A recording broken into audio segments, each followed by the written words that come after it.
Assalamualaikum warahmatullahi wabarakatuh. Ketemu lagi di dalam konten cerita wayang. Terima kasih kepada teman-teman yang sudah mengklik video ini dan selalu menyaksikan konten-konten terbaru di channel ini. Terima kasih juga kepada teman-teman yang telah mendukung channel ini dengan mengklik tombol like, subscribe, serta komen dan membagikan video ini sebanyak-banyaknya. Kali ini kita akan tetap meneruskan cerita wayang kita. Cerita apa yang akan kita ceritakan? Mari kita simak bersama-sama.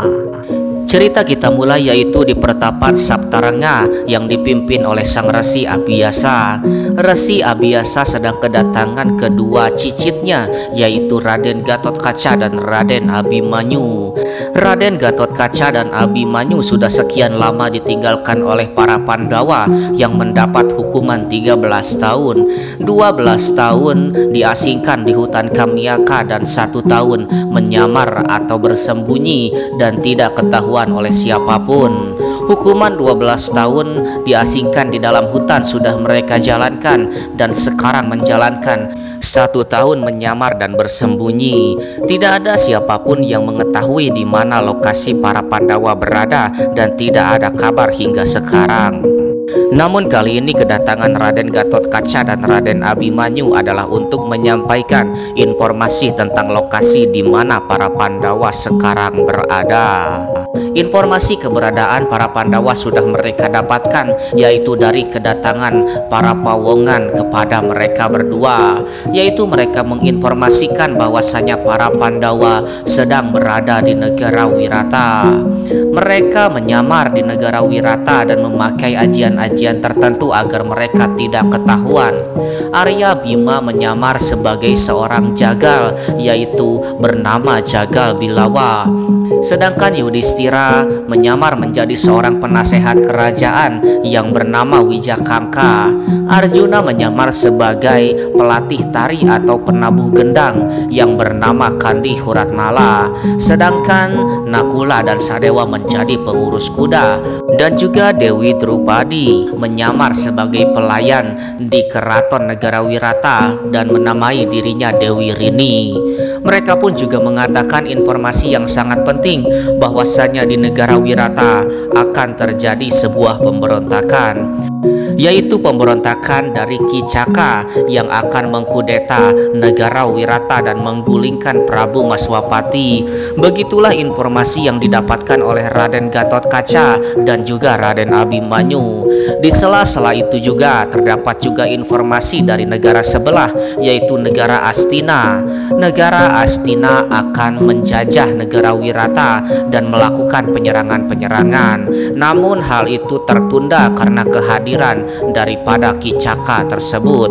Kicaka memiliki kemampuan-kemampuan yang sangat hebat sehingga ditakuti oleh orang-orang Astina, sehingga penyerangan dari negara Astina pun tertunda akibat kehadiran daripada Kicaka.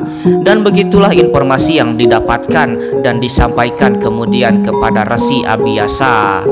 Maksud sebenarnya dari Raden Gatotkaca dan Raden Abimanyu yaitu untuk menyusul para ayah mereka, yaitu mereka juga ingin ikut menyamur di negara Wirata, dan apabila terjadi sesuatu di negara Wirata mereka pun akan datang dan bisa tegap dan sigap untuk membantu.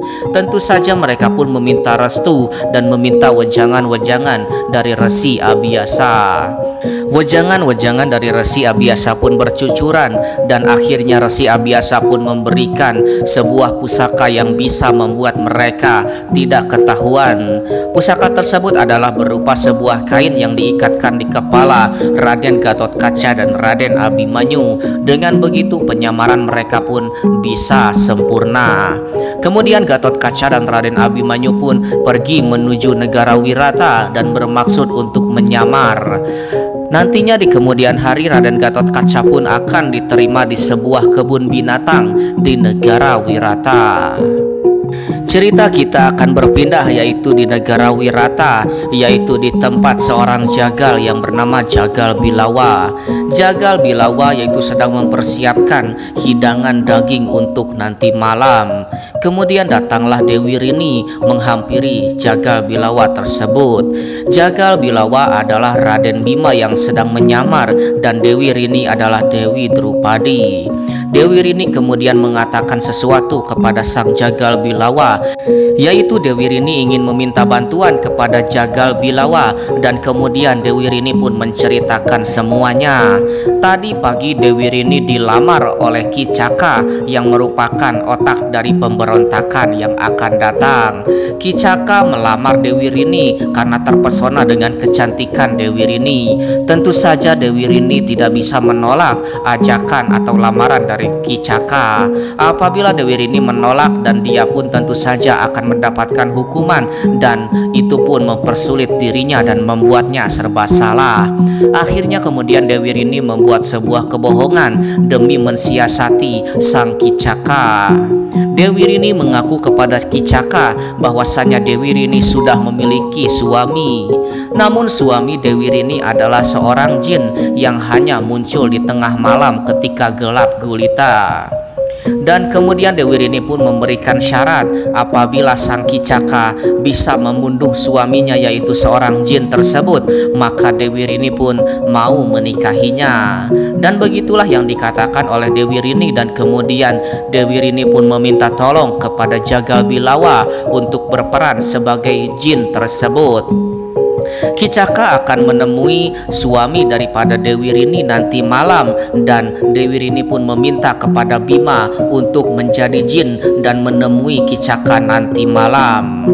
Bilawa pun kemudian menyanggupi dan akan menemui Ki Caka nanti malam. Dan benar saja ketika hari sudah malam, Ki Caka pun datang demi menemui jin tersebut, yaitu di tempat yang sudah dikatakan oleh Dewi Rini. Dan kemudian Ki Caka pun memanggil jin tersebut.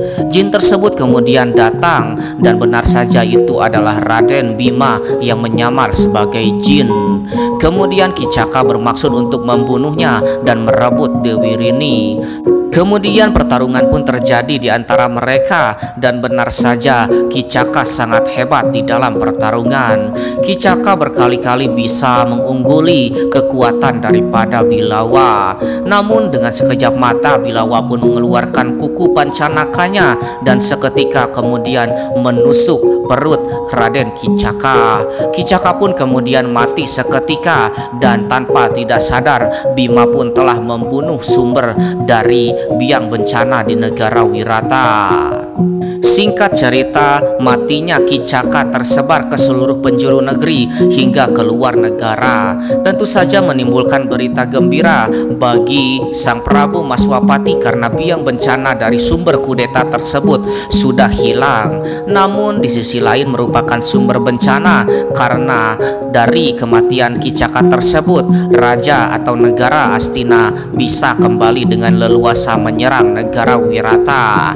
Tanpa membuang waktu kemudian Astina pun membuat pasukan menyerang Wirata. Singkat cerita, serangan dari negara Astina pun sudah dilancarkan. Para Kurawa kemudian membuat sebuah rencana, yaitu untuk merubuhkan tembok kebun binatang di negara Wirata. Negara Wirata terkenal dengan kebun binatang yang memiliki koleksi binatang buas yang sangat banyak, dan mereka tidak tahu bahwasanya Raden Gatotkaca dan Raden Abimanyu berada di kebun binatang tersebut. Para Kurawa, yaitu dipimpin oleh Arya Dursasana, masuk ke kebun binatang tersebut dan berniat untuk melepas semua hewan-hewan buas. Hewan-hewan buas tersebut akan dipakai untuk membuat keributan dan menyerang pasukan negara Wirata dari belakang. Tentu saja hal itu adalah rencana daripada Arya Sangkuni, dan kemudian Raden Dursasana pun masuk ke dalam kebun binatang tersebut. Namun mereka pun tidak tahu bahwasanya Raden Gatotkaca berada di balik tembok kebun binatang tersebut. Raden Dursasana yang tadinya ingin memanjat dan kemudian meruntuhkan tembok dari luar, namun Raden Gatotkaca mendahului mereka dengan merobohkan tembok dari dalam. Seketika kemudian dengan runtuhnya tembok dari dalam, para Kurawa pun merasa terkejut. Seketika tanpa dikomando kemudian keluarlah semua hewan-hewan buas dari kebun binatang tersebut dan malah balik menyerang para Kurawa. Para Kurawa pun banyak yang menjadi korban, sehingga pasukan-pasukan dari negara Astina pun banyak yang terluka. Dengan demikian kemudian meletuslah perang antara Astina dan negara Wirata kembali. Pertempuran antara Astina dan Wirata pun kemudian dimulai kembali. Di negara Wirata penuh dengan kesatria-kesatria andalan negara Wirata. Di antaranya adalah sang putra sulung daripada Prabu Maswapati, yaitu Arya Seta. Tidak lupa juga dengan Raden Utara dan Raden Wratsangka yang merentang-rentangkan dan menembak-nembaki anak panah kepada pasukan-pasukan Kurawa. Di tengah-tengah pertempuran kemudian Raden Utara yang sedang di atas kereta bersama Kandi Huratnala. Kandi Huratnala adalah Raden Arjuna yang sedang menyamar dan menjadi kusir Raden Utara. Raden Utara kemudian terdesak dengan serangan Raden Karna yang memiliki kemampuan yang sangat hebat. Tentu saja panah-panah dari Adipati Karna bermunculan dari sana sini, yang dimana dari satu anak panah bisa bermunculan ribuan anak panah. Raden Utara merasa sangat terdesak dari serangan Adipati Karna, dan Kandi Huratnala pun melihat situasi tersebut. Kandi kemudian mengajukan sesuatu kepada Raden Utara, yaitu untuk menggantikannya di dalam merentangkan panah. Raden Kandi akan menjadi seorang pemanah dan Raden Utara yang akan menjadi kusirnya. Tentu saja pertama kali Raden Utara tidak menyanggupi dan malah memarahi Kandi Huratnala, namun Kandi pun tetap bersikeras dan mampu untuk menghilangkan rasa keterdesakan tersebut. Kandi akan melakukan perlawanan kepada Adipati Karna dan dijamin akan menghilangkan keterdesakan ini. Raden Utara setelah diyakinkan seperti itu, dan oleh sebab dia tidak memiliki keputusan dan rencana lain, kemudian Kandi pun diperbolehkan untuk memanah dan Raden Utara sebagai kusirnya.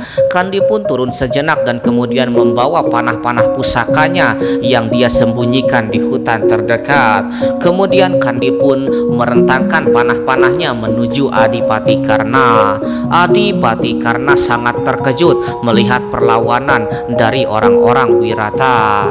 Namun kemudian Adipati Karna pun tersadar bahwa yang memiliki panah-panah tersebut adalah Arjuna. Tidak ada yang bisa menembakkan panah seperti itu selain Arjuna. Dan setelah Adipati Karna menyadari semua itu, Adipati Karna pun mulai melihat sekitar. Dan kemudian dia pun melihat orang yang bisa pandai memainkan gada dan memainkan pedang, serta hal-hal lain yang identik dengan para Pandawa. Dan setelah kemudian Adipati Karna yakin bahwa sekaranglah waktunya para Pandawa selesai menerima hukuman, dan tentu saja yang melakukan perlawanan tersebut adalah para Pandawa. Setelah menyadari itu, kemudian Adipati Karna pun mundur dan kemudian melaporkannya kepada Prabu Duryudana. Prabu Duryudana pun merasa sangat kaget. Karena saking kagetnya kemudian Prabu Duryudana pun menarik mundur pasukan negara Astina. Seketika setelah mendapatkan serangan hebat dari Arjuna dan Bima, para pasukan negara Astina pun mundur. Dan begitulah kemudian cerita tentang serangan negara Astina ke negara Wirata. Pandawa pun kemudian menampakkan dirinya dan melepaskan semua penyamaran-penyamarannya, dan kemudian menghampiri Prabu Maswapati beserta Raden Seta Utara dan Wratsangka. Dan begitulah teman-teman cerita daripada tuntasnya para Pandawa di dalam menjalankan hukuman, khususnya hukuman menyamar di negara Wirata. Terima kasih kepada teman-teman yang sudah menyaksikan video ini dari awal sampai akhir dan terus memberikan berikan dukungan kepada channel ini dengan mengklik tombol like, subscribe, serta komen, dan bagikan video ini sebanyak-banyaknya. Kita akan bertemu lagi di video-video selanjutnya dan tentu saja akan terus melanjutkan cerita tentang pewayangan kita. Jangan kemana-mana dan kita akan kembali di video selanjutnya. Wassalamualaikum warahmatullahi wabarakatuh.